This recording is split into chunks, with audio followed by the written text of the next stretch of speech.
Introduction to Theodor W. Adorno on Marx and the Basic Concepts of Sociological Theory, from a seminar transcript in the summer of semester 1962 by Chris O'Kane. Introduction.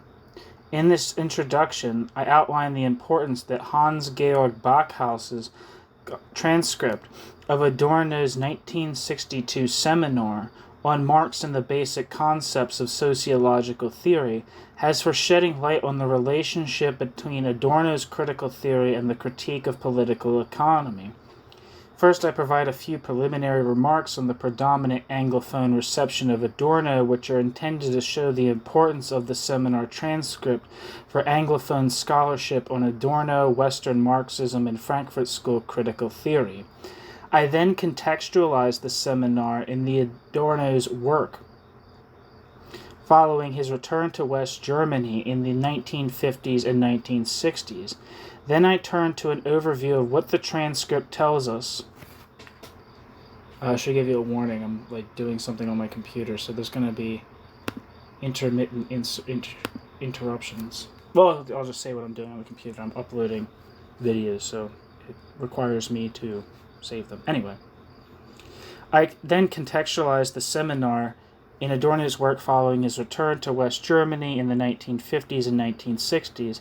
Then I turn to an overview of what the transcript tells us about Adorno's interpretation of Marx and the importance this interpretation held for Adorno's critical social theory. I then point to the influence Adorno's seminar had on the formation and development of the new readings of the critique of political economy as a critical social theory, and to new Anglophone interpretations of Adorno's relationship to Marx that go against the predominant Anglophone interpretation of Adorno. Anglophone reception. While a definite account of the reception of Adorno's critical theory in the Anglophone world has yet to be written, it is important to note that this reception was formulated beginning in... Interruption again.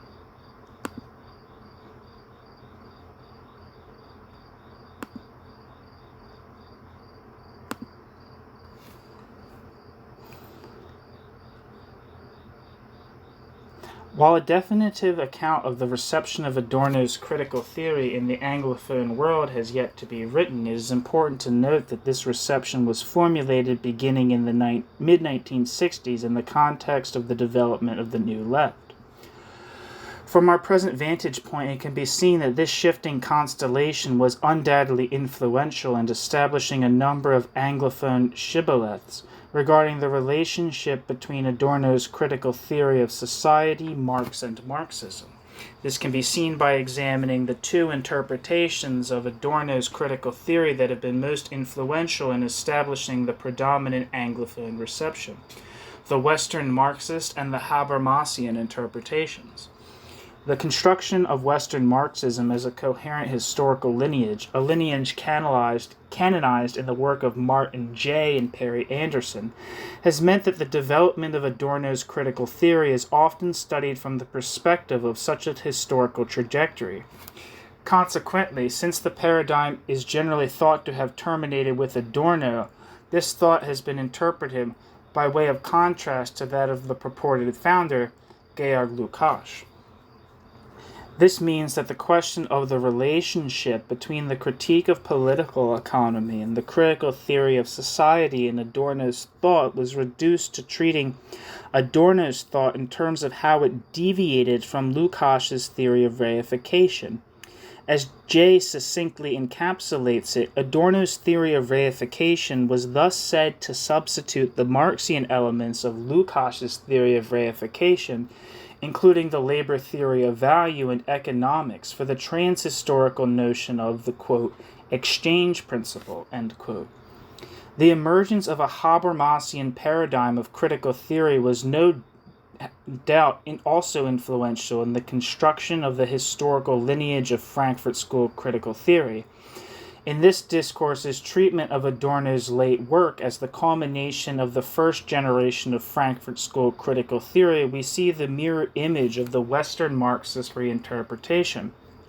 Authoritative historians of critical theory, such as Rolf Wigerhaus, as well as and also Martin J., thus contend that Adorno held, quote, precisely the same Hegelian Marxist position which Lukács had developed in history and class consciousness, but he supported it independent of class considerations and as unashamed speculation, end quote. Moreover, the recent work of Anita Chari characterizes the widespread view following the dialectic of enlightenment. Quote, the critique of reification is detached from its basis in the Marxian analysis of the historically specific commodity form, and instead is deployed in the service of a critique of reason as such, which is now identified with instrumental rationality, end quote.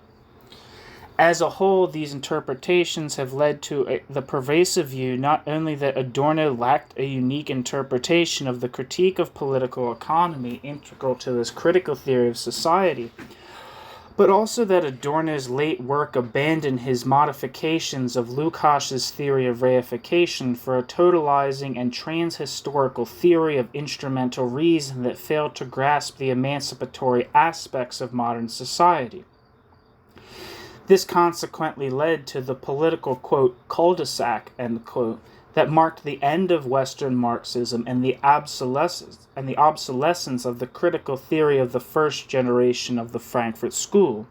Such a reception conveniently legitimated the persistence of Anderson and others' traditional Marxism and the necessity of the Habermasian turn of the so-called second generation of Frankfurt School critical theory, which are said to overcome these pitfalls. Yet it misses the importance that Adorno's distinctive interpretation of Marx had on his late work, as well as its influence on the development of a new strand of, quote, Western Marxism, end quote, and a second generation of critical theory that further developed Adorno's interpretation of the critique of political economy. The new readings of the critique of political economy as a critical social theory. The transcripts of Adorno's 1962 seminar on Marx cast light on both these matters. Context. Adorno returned to Frankfurt from the United States in 1949 with the intention of resuming the post of Privatdozent of philosophy at the University of Frankfurt, from which he had been expelled by the process of Nazification in 1933. These modest ambitions were wildly exceeded. The 1951 publication of Minima Moralia was unexpectedly a bestseller. Coupled with numerous radio and print appearances, Adorno became a prominent public intellectual. He was appointed professor of philosophy and sociology in 1957, sole director of the Institute for Social Research in 1958, and head of the German Sociological Association, the DSA, from 1963 to 1968. Consequently, it was for a critical social theory that encompasses sociology and philosophy that Adorno became a well-known and influential thinker.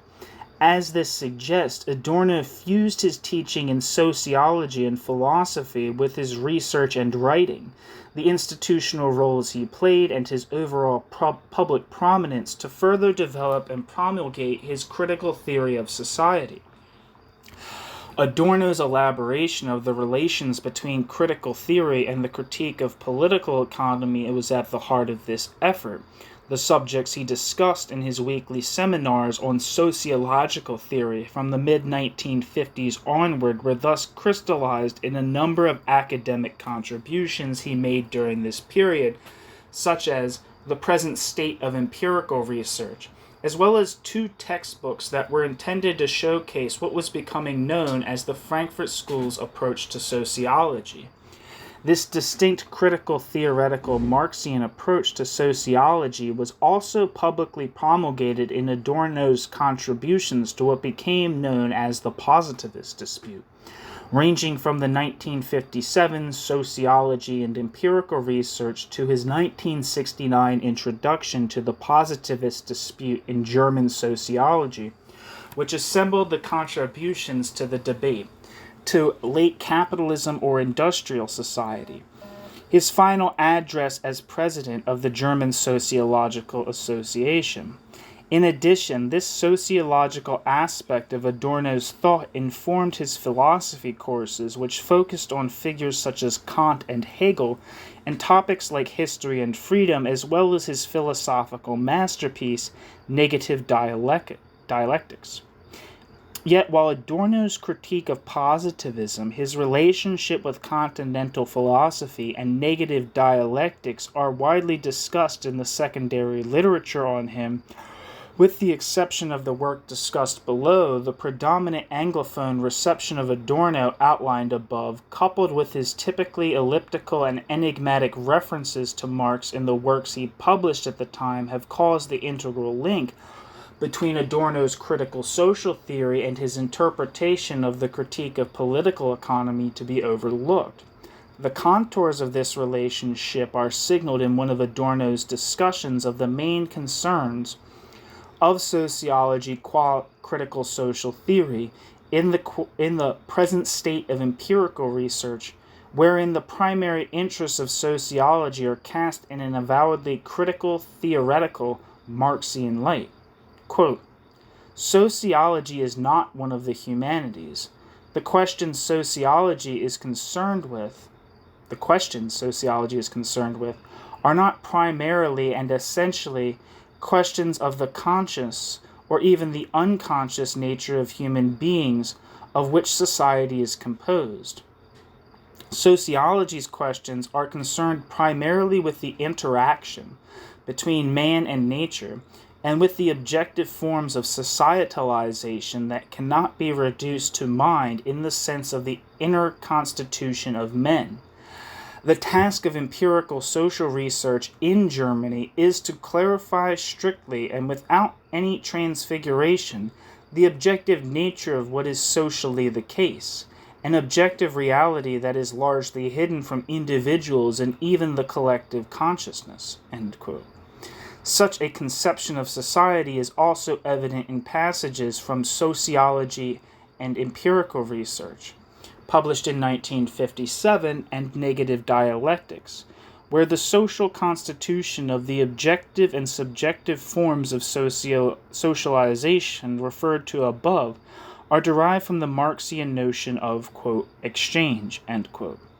For instance, a passage from Sociology and Empirical Research, widely quoted in value-form literature, states that, quote, exchange is, quote, not merely the constitutive conceptuality of the knowing subject, but also a conceptuality which holds sway in reality itself, end quote.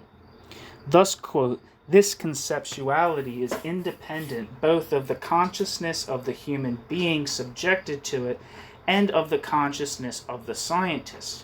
It is not an illusion to which organizing science sublimates reality, but rather it is immanent to reality.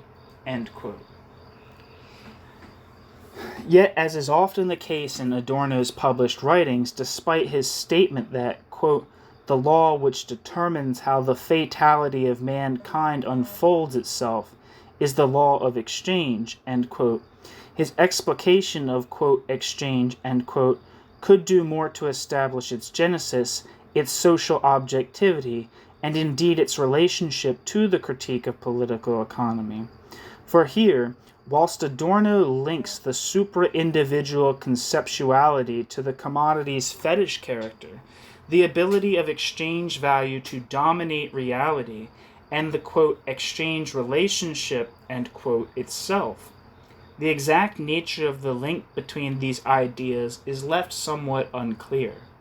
Hans-Georg Backhaus's transcript of one of these aforementioned sociology seminars is therefore significant, because in it we find Adorno's most extensive and thorough discussion of his interpretation of Marx, and because it demonstrates its significance for Adorno's critical theory.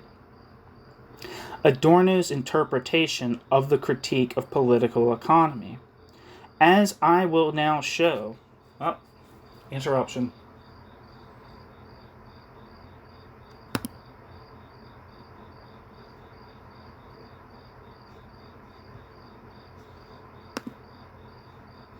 As I will now show, Adorno's interpretation of these aspects of Marx's thought and their central import for his critical theory of society are rendered more substantive in the 1962 seminar than in his extant writings or published lectures. Adorno introduces this interpretation at the start of the seminar and unpacks the aforementioned elements of On the Current Position of Empirical Research and Sociology and Empirical Research.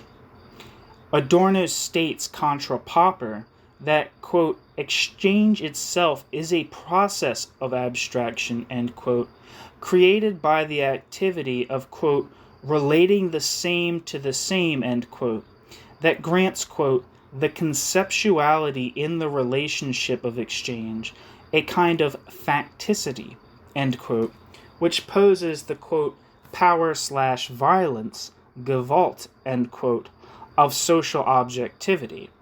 In order to substantiate this, Adorno moves to his account of the critique of political economy, which centers on his interpretation of Marx's theory of value, qua the fetish character of the commodities.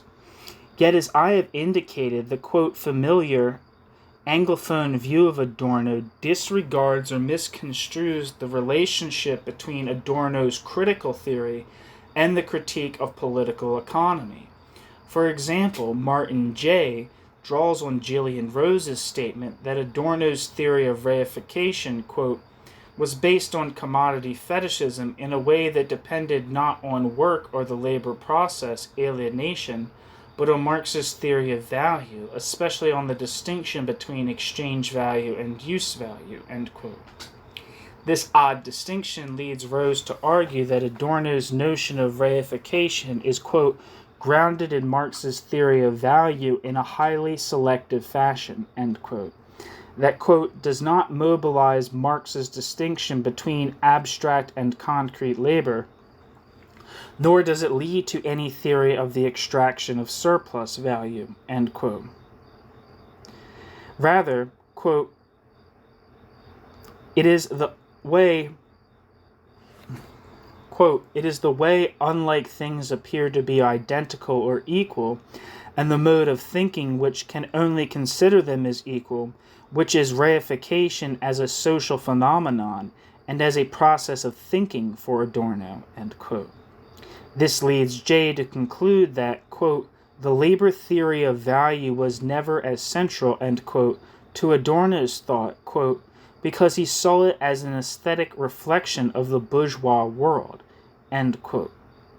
However, in this seminar, Adorno provides an interpretation of the critique of political economy that cuts against these interpretations. As Adorno states in the seminar, in his view, the critique of political economy consists in a double-faceted, immanent critique of the social constitution and autonomization of society as a, quote, comprehensive totality, end quote, and of the deficient science of political economy. Drawing on the Hegelian terminology used to describe exchange in sociology and empirical research, Adorno holds that the task of such a critique is to, quote, account for the conditions that result in the becoming independent of conceptual relations, end quote, whilst, quote, the transition to independence itself is to be deduced from the social dynamics, end quote, of the class relation. Consequently, Adorno's interpretation of the critique of political economy does not eschew or distinguish between the labor process and Marx's theory of value, but brings them together as a critique of the social constitution and reproduction of social objectivity. In contrast to Rose and Jay's interpretation, in Adorno's view, the critique of political economy is thus concerned with accounting for the genesis and reproduction of the autonomous supra-individual inverted social abstraction of exchange in the dynamic of the antagonistic capital relation premised on production for exchange, which abstracts from need and has become an end in itself. In this regard, Adorno states, quote, "What makes commodities exchangeable is the unity of socially necessary abstract labor time, Arbeitszeit. Abstract labor, because through a reduction to unity, one abstracts from use values from needs. When a businessman calculates, he can recur neither to conditions under which a commodity came about, nor to whatever a commodity is good for, but focuses on labor time, profit, material. This is what a commodity is composed of, but this is what makes it a kind of sum of something solid, thing-like, dinglichem. Through abstract labor time, one abstracts from living opponents. On the face of it, this abstraction makes what is exchanged a thing in itself. What is in fact a social relation appears as if it were the sum of objective qualities of an object. The concept of commodity fetishism is nothing but this necessary process of abstraction. By performing the operation of abstraction, the commodity no longer appears as a social relation, but it seems as if value were a thing in itself." End quote. Consequently, this social process of real abstraction grants commodities fetishistic forms, which Adorno characterizes in terms of their autonomous properties, created by the necessary displaced appearance of the historically specific antagonistic social relations of production for exchange. For it is, quote, "characteristic of a commodity economy, Warenwirtschaft, that what characterizes exchange, i.e., that exchange is a relation between human beings, disappears and presents itself as if it were a quality of things themselves that are to be exchanged. It is not the exchange that is fetishized, but the commodity, that which is a congealed social relation within commodities is regarded as if that congealed social relation were a natural quality, a being in itself of things. The illusion, der Schein, is not the exchange, because exchange really takes place. The illusion, Schein, in the process of exchange, lies in the concept of surplus value." End quote.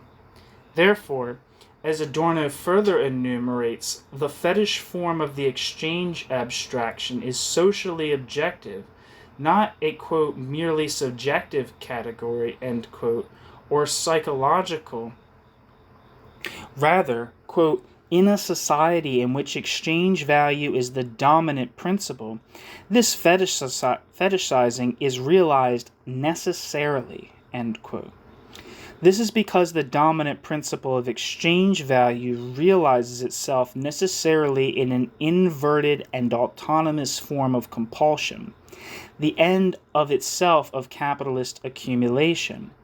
Therefore, both sides of the class relation are forced to take on the function of, quote, "character masks," end quote, which are, quote, "derived from objective conditions," end quote, wherein, quote, "the role is imposed on the subject by the structure," end quote. Workers are compelled to sell their labor power in order to survive. Capitalists are compelled to valorize value to prevent themselves from going broke. For Adorno, the late Marx is thus concerned with the domination and dehumanization rendered by society, rather than a merely idealist anthropological or psychological account of these phenomena. For it is ultimately the conceptuality of value itself as a real abstraction that transforms individuals into character masks, compelling individuals to reproduce society.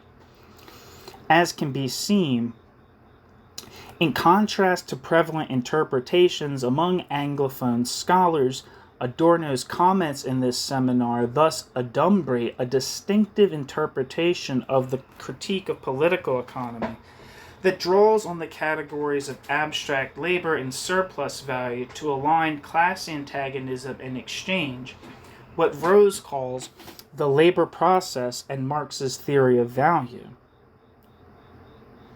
In his view, Marx is concerned with deciphering the social constitution of the autonomous fetishistic form of the exchange abstraction, which inverts to compel individuals to reproduce the very same antagonistic relations of production for exchange that constitute it. Moreover, in further contrast to this perspective, as well as that exemplified by Chari, the importance of this interpretation of Marx's account of the fetishistic form of the exchange abstraction for Adorno's critical theory of society is also evident in the seminar transcript. For, as Adorno puts it, such a conception is, quote, still, quote, key to society, end quote, and thus, quote, distinguishes, end quote, the Frankfurt school from Popper and all, quote, other traditions, and, quote, all other traditions of sociology, end quote. This can be seen by quickly aligning Adorno's interpretation of the critique of political economy with the account of the fetish form of the exchange abstraction provided throughout his later, quote, sociological and, quote, philosophical work.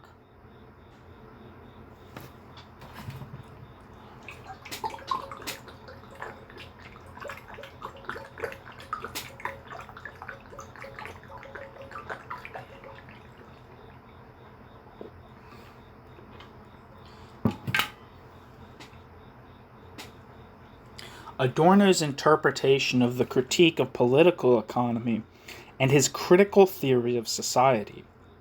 Before undertaking this alignment, it should first be noted, following his designation of exchange as pertaining to commodity economies, that Adorno provides a historically specific account of the emergence of the exchange abstraction in negative dialectics. Here, in contrast to Chari and the Habermasian reading, rather than a trans-historical account that ties the exchange principle to, quote, instrumental rationality, end quote. Adorno describes the exchange abstraction as having emerged historically from the, quote, dissolution of all products and activities into exchange values, end quote. The exchange principle is thus, quote, presupposed, end quote, by the capitalist social form of production, which was constituted by, quote, the dissolution of all solidified personal historical relationships of dependency in production, as much as the all-round dependency of the producers on each other, end quote. Due to this development, a contradictory form of atomized dependence arose in which, quote, the production of every individual is dependent on the production of all others, as much as also the transformation of one's products into food has become dependent on the consumption of all others, end quote. What Adorno refers to as, quote, this reciprocal tendency, end quote, is, quote, expressed in the constant necessity of exchange and in exchange value as an all-round mediator, end quote. Such an account of the social constitution of capitalist society thus sets the basis for Adorno's elucidation of, quote, exchange in his critical theory of capitalist society, which, as I will now show, draws on his interpretation of the critique of political economy and be found in his sociological and philosophical work. For such an antagonistic relation of atomized dependence constitutes the exchange abstraction which lies in, quote, society itself, end quote, and, quote, becomes constitutive of society, end quote. The objective and subjective moments of society are thus reproduced by the supra-individual mediation of the exchange abstraction on an objective and subjective pole in Adorno's dialectical social theory of capitalist society as a negative totality. The objective pole of Adorno's dialectical social theory of domination is thus characterized by the abstract and autonomous aspects of his interpretation of the fetish form of the exchange abstraction. In negative dialectics and late capitalism or industrial society, and his contribution to the positivist dispute, the mediating conceptuality of the fetish form of exchange abstraction is utilized to account for the internal relation between the state, the household, and the economy. This is encapsulated in the theoretical statements Adorno provides that describe the abstract and inverted characteristics of the fetish form of the exchange abstraction, and which present them as constitutive of social domination of totality.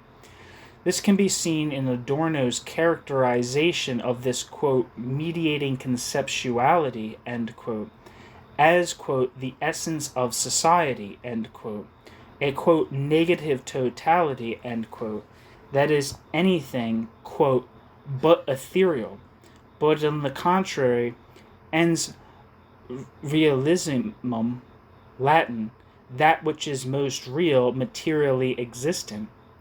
Insofar as it is abstractly veiled, the fault of its abstraction is not to be blamed on a solipsistic and reality-distant thinking, but on the exchange relationships, the objective abstractions which belong to the social life process. The power of that abstraction over humanity is far more corporeal than that of any single institution, which silently constitutes itself in advance, according to the scheme of things, and beats itself into human beings, end quote.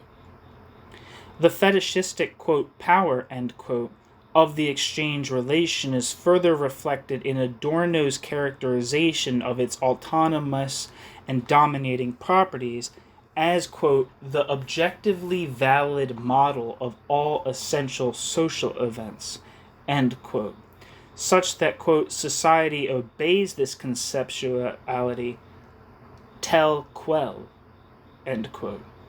Finally, it is evident in his statement on the inverted status of society, in which the, quote, fetish character of commodities historically has become the prius of what, according to its conception,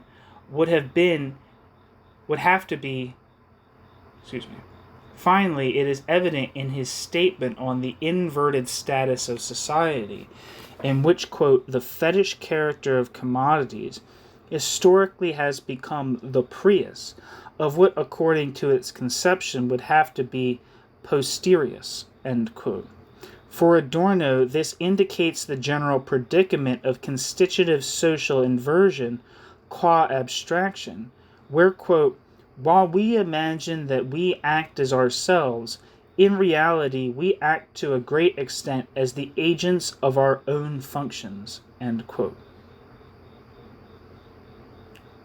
Consequently, an inverted form of supra-individual domination and powerlessness that Adorno characterizes as, quote, free-floating angst, or, quote, fate, end quote, characterizes the subjective pole of his social theory. Here, quote, individuals are subsumed under social production, which exists as a doom outside them.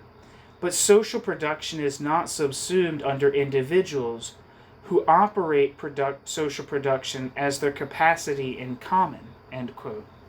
Such a state of affairs reflects the fetish form of the exchange abstraction, in which, quote, the abstraction of exchange value is a priori allied with the domination of the general over the particular, of society over its captive membership, end quote. This means that, quote, the concrete form of the total system requires everyone to respect the law of exchange if he does not wish to be destroyed, irrespective of whether profit is his subjective motivation or not, end quote.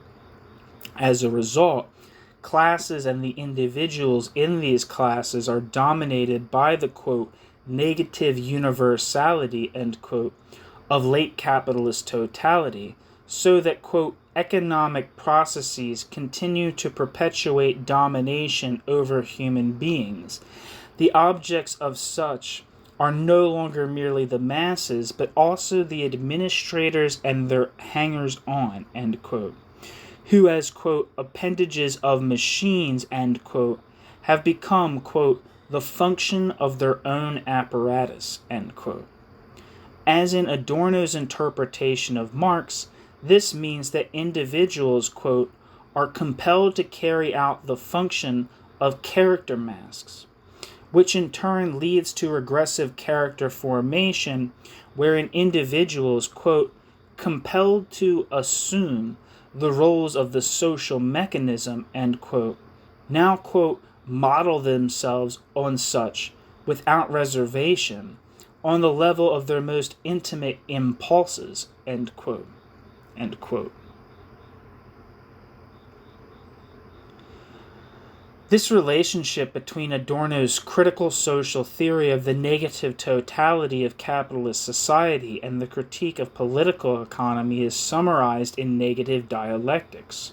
Quote, the economic process which reduces individual interests to the common denominator of a totality, which remains negative because that totality distances itself by means of its constitutive abstraction. Oh shit, I think I missed. Let me reread that. The relationship between Adorno's critical social theory of the negative totality of capitalist society and the critique of political economy is summarized in negative dialectics. Quote, the economic process, which reduces individual interest to the common denominator of a totality, which remains negative because it distances itself by means of its constitutive abstraction from the individual interests, out of which it is nevertheless simultaneously composed. The universality, which reproduces the preservation of life, simultaneously endangers it on constantly more threatening levels. The violence of the self-realizing universal is not, as Hegel thought, identical to the essence of individuals, but always also contrary. They are not merely character masks, agents of value in some presumed special sphere of the economy, even where they think they have escaped the primacy of the economy, all the way down to their psychology. The maison tolérée, French for universal home, of what is unknowably individual. They react under the compulsion of the generality. The more identical they are with it, the more unidentical they are with it, in turn as defenseless followers. What is expressed in the individuals themselves is that the whole preserves itself along with the individuals only by and through the antagonism, end quote. Adorno negative dialectics. Finally, in opposition to this present state of things, as the introduction to the positivist dispute indicates, Adorno's critique of capitalist society draws on the critique of political economy, deriving these objective and subjective types of domination from antagonistic class relations. For, quote, the critique of political economy attempts to derive the whole, that is to be criticized in terms of its right to existence from exchange, commodity form, and its imminent, quote, logical, end quote, contradictory nature. The assertion of the equivalence of what is exchanged, the basis of all exchange, is repudiated by its consequences. As the principle of exchange, by virtue of its immanent dynamics, extends to the living labors of human beings, it changes compulsively into objective inequality, namely that of social classes. Forcibly stated, the contradiction is that exchange takes place justly and unjustly. logical critique and the emphatically practical critique that society must be changed simply to prevent a relapse into barbarism are moments of the same movement of the concept, end quote. Critical theory, in turn, does not accept the law-like nature of this dynamic, nor the relapse into barbarism as inevitable.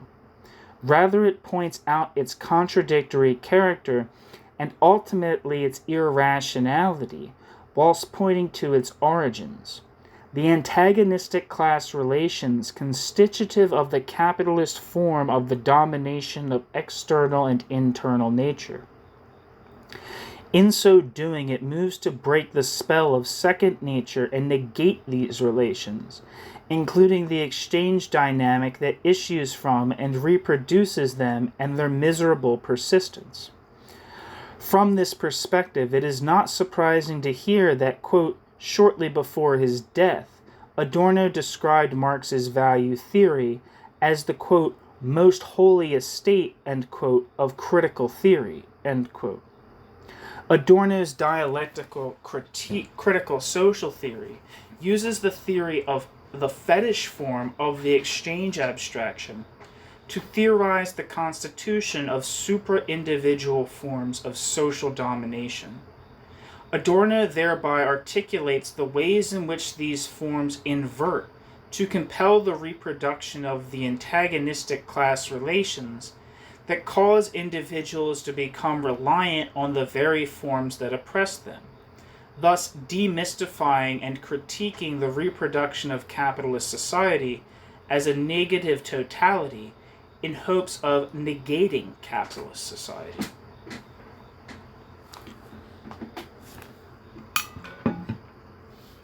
The new readings of the critique of political economy as a critical theory of society.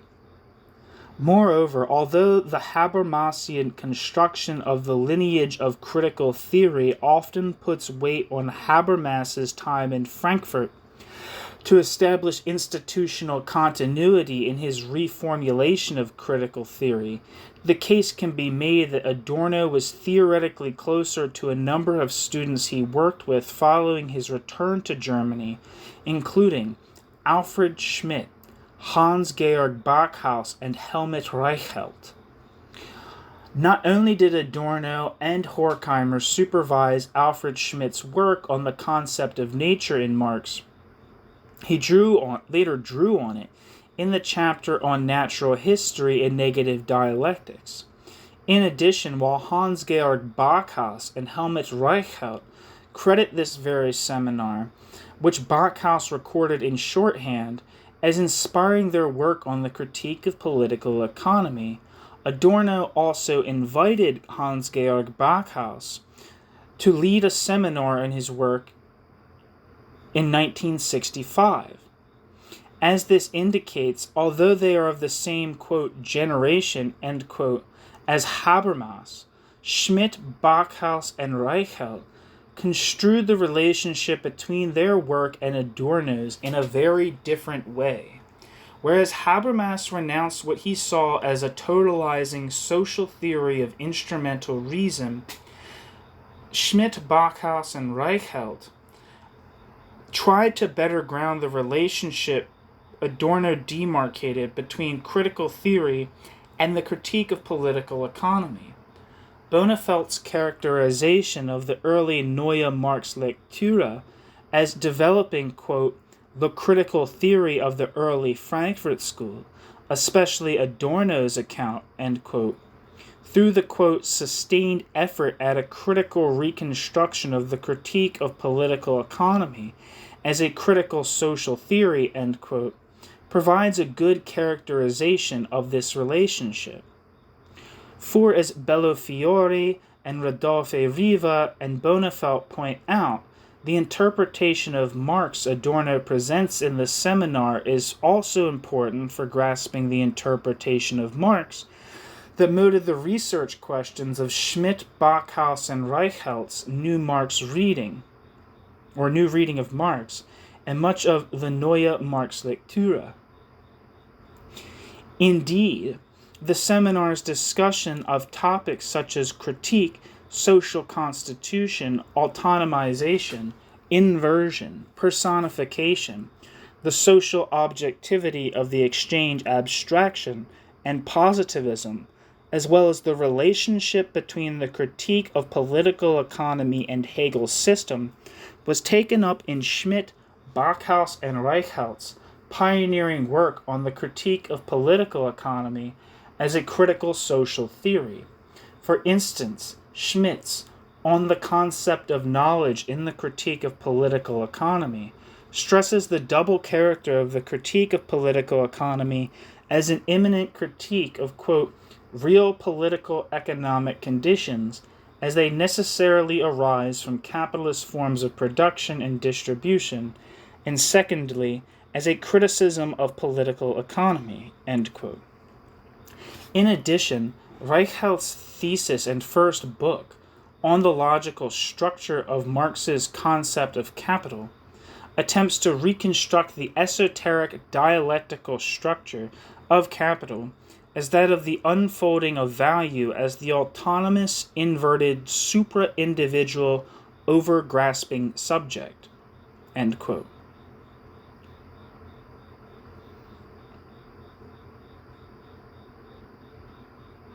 I guess there's supposed to be an intro quotation mark, but there's only an outro quotation mark, so I don't know where the quote started. Anyway, finally, Backhaus's On the Dialectic of the Value Form moved to decipher Marx's theory of value as a monetary theory of value.